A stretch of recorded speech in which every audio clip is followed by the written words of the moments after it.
Монгол улсын жилд 430 мянган тонн сүүн бүтээгдэхүүн үйлдвэрлэх хүчин чадал буюу 307 үйлдвэр цех, 82 сүү хүлээн авах хөрөлттэй төв байдгаас 36 үйлдвэр цех нь тогтмол 250 удирдлагын чанартай үйл ажиллагаагаа явуулж байна.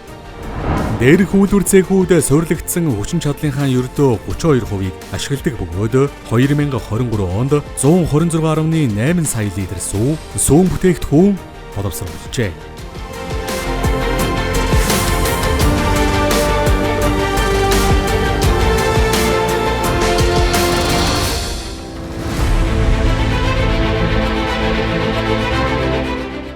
Манай улс шингэн сүгэ дотоодын үйлдвэрлэлээр бүрэн хангадаг бол сүүн бүтээгдэхүүний 49%-ийг импортын бүтээгдэхүүнээр хангаж байна. Гайлын ерөнхий газрын мэдээгээр 2023 онд Монгол улс 4992 тонн хуурай сүү, 76.1 тонн шингэн сүү импортлжээ. 70 сая малтайж бид жил бүр энэ хэмжээний хуурай сүүг 19 сая ам доллараар буюу 65 тэрбум төгрөгөөр худалдан авч байна. Монгол улсын юм 70-80 сая малтай гэж тоолдог боловч дотоодынхоо сүүний хэрэгцээний 46%-ийг нь гаднаас авна гэдэг бол эмгэлтэй. Манай сүүний салбарт бол үнэхээр тийм хөвсгөл болж байна. Өөрсдөө хуурах биш нэг байгаль хэлдэг амьд юм чинь байгаль ээлтэй байх нэг чухал юм байна. Өөрөөсдөө хуураад явах гэдэг үгнээс. Монгол улсын эрх хүчээр хаажсан хүчний хурцлт үндэсний хөдөлгөөний хүрээнд газар тариалангийн салбар, мад аж ахуйн салбар, хүнс үйлдвэрлэлийн салбар кластераар ингээд хөгжөөд явж байгаа тодорхой хэмжээний үр дүнгууд гарсаар байна. Энэ амар том дэмждэг байсан. Хүнсний хувьсууд гарч ирэнгүүт яг бодитоор дэмжлэг болж байгаа нь бол яг миний хувьд бол сүүний урамшууллын мөнгө гэж бол харж байгаа. 6% зээл авч яах гэдэг чадчих. Тоног төхөөрөмжөд ороод нөөтийн дотор нойршчих. Өхөр оруулж ирлээ нөөтгөө оруулаад ирчих. Хүнсний хувьсгал гэдэг энэ хүрээнд бас хийж байгаа томоохон ажлуудын нэг бол ялч жарахгүй юм уу? хөдөө аж ахуйн салбарын экспортын орлого одоо өнгөрсөн жилийн үзүүлэлтээр харах юм бол ноолуурын орлого 450 орчим сая доллар, махных 140 орчим сая доллар болж өссөн харагдаж байгаа. 100 сая литр шингэн сүү хэрэгтэй байна. Энэ өвлийн улиралт гэж байгаа байхгүй. Тэгэхээр бид нарт бол зах зээл бол хангалттай байна. Энийг хангахын тулд энэ кластерчсан одоо яг энэ зохион байгуулалт бол маш өргөжтэй гэж харж байна. Бараг бидний бизнес шахаа юм байгаа байхгүй. Бид нэр өөрсдөө өхрөөдөө арчдах арга хэмжээг авах хэрэгтэй сайн. Тэгвэл Монгол улс сүүн бүтээгдэхүүний зах зээлээ дотоодоос бүрэн хангаж гадагш гарах валютын урсгалыг зогсоохын тулд өндөр ашиг шимтэй фермерийн аж ахуйг хөгжүүлэх нь цор ганц гарц юм.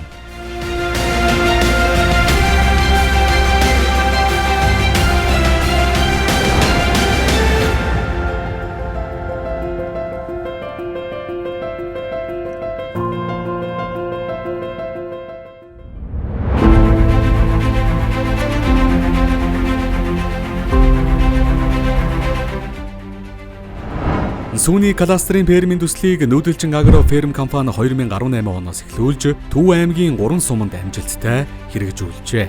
Өнөөдрийн байдлаар Төв аймгийн Баян дэлгэр, Аргалант, Баян хангаа зэрэг 3 суманд төсөл хэрэгжиж нийт Монбилард үйлдвэрийн 1007 сайлын үнэтэй сүүний кластер зохицолбор фермүүд байгуулагдсан байна.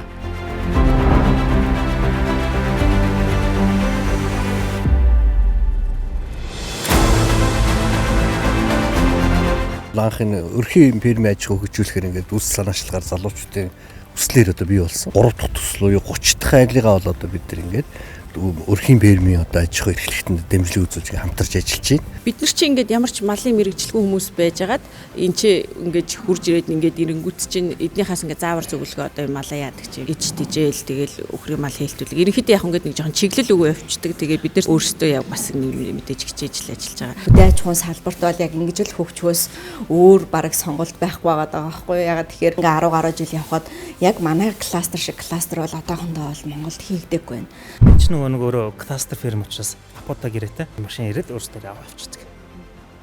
Энэ ямар гоё нөхгүй. Бүх юм нь бид.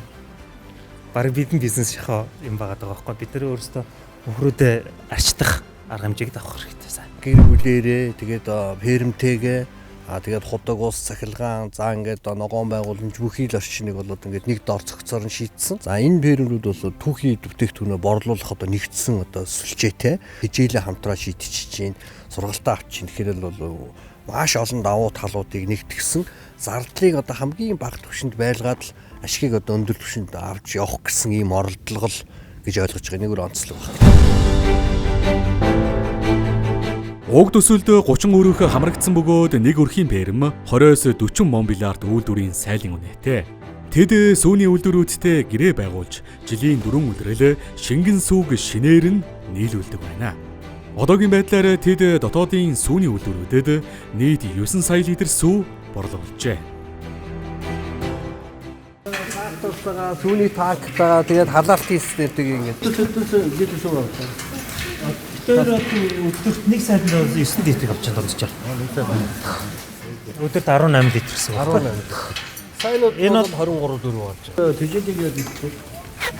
Тэгэхээр энэ дөрвөн гадар өөрөөсөө эрдэнэ шиш тарьсан тариад энэ чинь дааш одгоод бидтэй тавцсан байгаа энэ хажууд тавьж байгаа. Ногоон тэжээд бодгодж авч байгаа үдсэн юм уу? Тэжээл тэгээд илүү байна уу? Тэжээлийн үн ямар байна? Тэжээлийн үн бас яг харьцангуй боломжтой. Хайр хотод амьдарч байгаа тэгээ өдөө гарч ирсэн юм те. Хоёр хастай байж байгаа гарч ирсэн. Би ч болохоор барилгын төсөвч. За. Тэгээд энэ хотод боломжийн ажилтай, цалинтай боломжийн сайхан шүү. Гэтэ яг ерөнхийдөө энэ хөдөө аж ахуйн үр хөвгтдээ өвдөж үлдээ хийн те. илүү том юм хийгээ тэгэл зорж байгаа. Амьдрал гэдэг хүмүүний эцдэгсгэнэгүй жаргал зовлоо. Нэг хүндрэл бэрхшээл гэдэг нь дандаа нөгөө чинь нөгөө нэг аж ахуйн ажил болохоор хувь хүнээс бүх юм хамааралтай. Гол нь ерөнхийдөө нэг сайн гайг байгаа юм нь бол нөгөө сүүний урамшууллын мөнгө бол одоо яг ингээд цэвэр ашиг болж орж ирж байгаа биднэрт яг өнөөгийн нөхцөлд айгүй сайн дэмжлэг болж байгаа л гэж хэлсэн. Одоо 18 хүртэл байгаа. Бүрхийн орлого бол сүүгээр бол 30 сая орчим төгрөг бол олдог. Ойдвол одоо сайн үсээ ажил үйлс нь олон сайхан өдрөг байх болтугай зөвлөж байна. За ярьж бас хэлж байгаа одоо шүүж байгаа үндэсний хувьсгал гэсэн одоо энэ том үндэсний хөтөлбөрийн сайхан дэмжиж юм ажиллаж байгаа одоо чин сэтгэлээсээ баярлж байна. Хамгийн агуу сайн зүйл одоо жоохон юм бид хоол үндэстэй байх хэрэгтэй биш.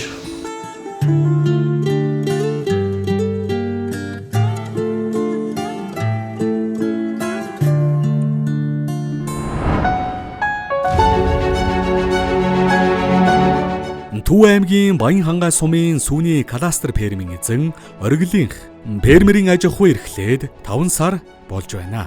Тэднийх сүүний чиглэлийн миллиард үйлдвэрийн 18 үнэтэй бөгөөд нэг үнэнээс өдөрт дунджаар 18-аас 25 литр сүү сааж сүүний үйлдвэрүүдэд нийлүүлж байна. 9 литр төгч нэг сайланда өдөрт нэг 18 литр. Эднэрч манай эднэр чинь дөнгөж гончнууд учраас эхний жилд бол тийм байгаа. Одоо манайх энэ хойдолтой энэ дөрвөн гадаа гэхэд энэ 100 эрдэнэ шиш тариа тэрийг хураагаад нөхөн сая даршлаад юм манай хойдож хэлвэл өөрөөсөө даршаа хийгээд өгч жагсан.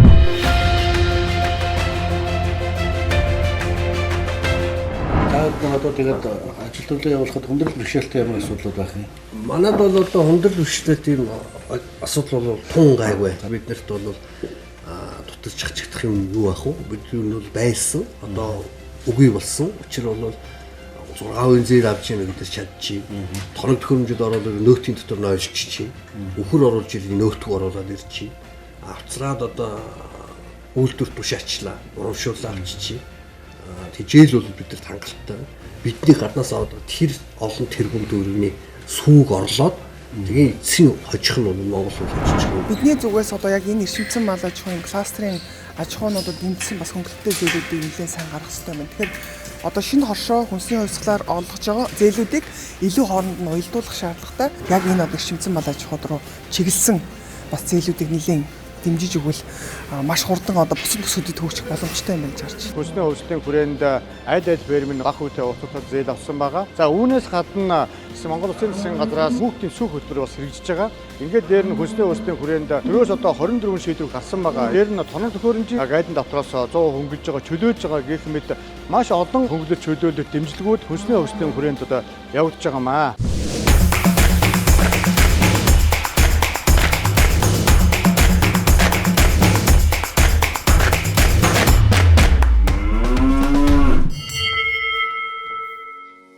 хөдөөгийн малчин өрхөөдийн өрхийн орлогын хэмжээ бас нэлээдгүй ахисан. Сүүлийн 2 жилд жишээ нь жилд 19% бодит орлого өссөн үр дүн харагдж ирсэн.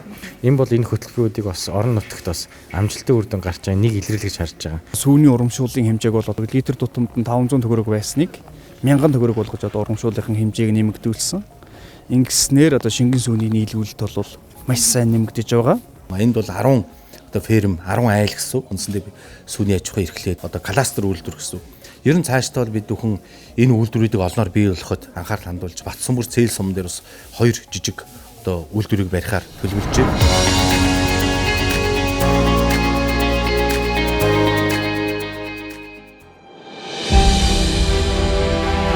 Хүн амаасаа 20 дахин их малтай Монгол улс сүүний хэрэглээгээр дэлхийд сүүлээсээ 20-т орж байна. Тэгвэл хүүхдийн сүүн бүтээгдэхүүний хэрэглээг дотоодоос бүрэн хангадаг жишг болох үеиз зогц ферм хөгжүүлэхийг зорж буй Харамаа Пүүжи сүүний фермд Монгол Улсын ерөнхийлөгч хүрэлцэх ажиллалаа.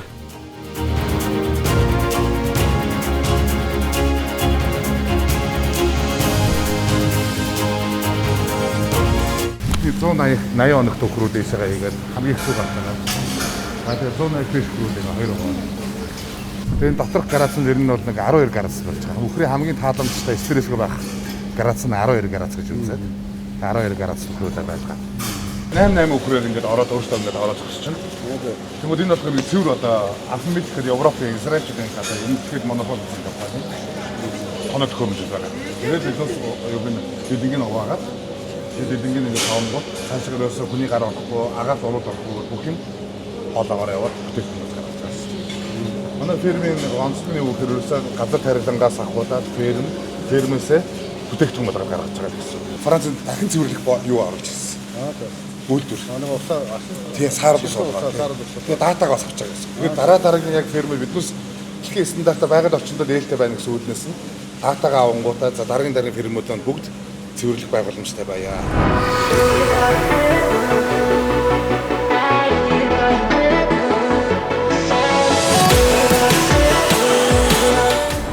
Өвдөд очоод шүдэн өвдөд өнлөгдөр очдог биш. Тэрнээс өмнө ясны сэргэлжлээс өмнө сүүсэн бүтээнээс бид сайн хэрэглэж байгаа юм бол хоснууд нь багтаж ирж байна. Хүүхдүүд их цайрч ирж байна.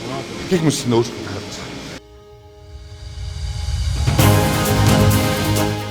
Тус фермэн нэг үнэнээс өдөрт 35-аас 40 литр сүү саах боломжтой. Францын сүүний чиглэлийн 150 орчим Монбилард үйлдвэрийн үнэтэй. Өдөрт дунджаар 1 тонн сүү сааж, сүүлийн үеийн дэвшилтэд тоног төхөөрөмж, бүрэн автомат саалтуур сүүг вакуум орчинд агаарт уралд оруулалгүй боловсруулж, түүхий сүүний амт чанар, шимт байдлыг алдагдуулахгүйгээр температурын аргаар ариутгадаг. Үүнийг фастрийн арга гэнэ.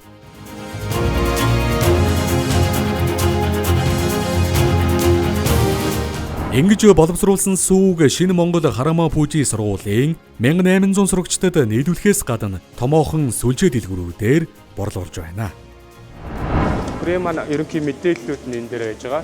Энэ төхөөрөмж маань өөрөө юм Израилийн тоног төхөөрөмж. Жилинг маш сайн суулж өгдөг. Тэгээ нөө өөрийн автомат зогсолттой гэсэн үг. Ер нь бол ямар ч агааргүй явсаар байгаа л энд савлагдаж орж ирж байгаа. 65-аас 72 градуст халаагаад буцаагаад нэг 4-5 градус руу ингээд буцаага буулгачих жоохгүй. Тэр л өрөөсөө л нөгөө Японд бол яг амьд сүү гэж яриад байгаа. Энэ бол тэр яг нөгөө ашигтай бактери нь үлдээл ашиггүй бактери нь ерөөд тусдаг. Одоо монголчууд бол дээр үед сүү дөнгөж хөөрүүлээл дүүлгээл гараад буцлагдаг. Тэрнтэй л энэ ойролцоол. Манай Харамаа Milk Farm маань 2023 оны 4 сард анхны суурь тавьж эхэлсэн. Ерөнхийлөгч маань тэр оны 3 сард хөнсний хувьсгал гэж анх зарлаж одоо орон даяарын прожект маань эхэлсэн. Яг тэрэндээ бас одоо үнэхээр бас сайхан бэлэгдлэр таарч тэр хөнсний хувьсгалд хамрагдаж би яваад маш баяртай байна. Тэгээ хамгийн чухал зүйл бол энэ одоо хөнсний хувьсгал хөтөлбөр маань энд хамрагдсан одоо янз янзын энэ одоо прожектууд маань бүгд л амжилттай болох нь одоо биднээс их орондоо одоо хариулах одоо ач учраас дачин хариулахад бол хичээж ажиллах гэж бодож байна да.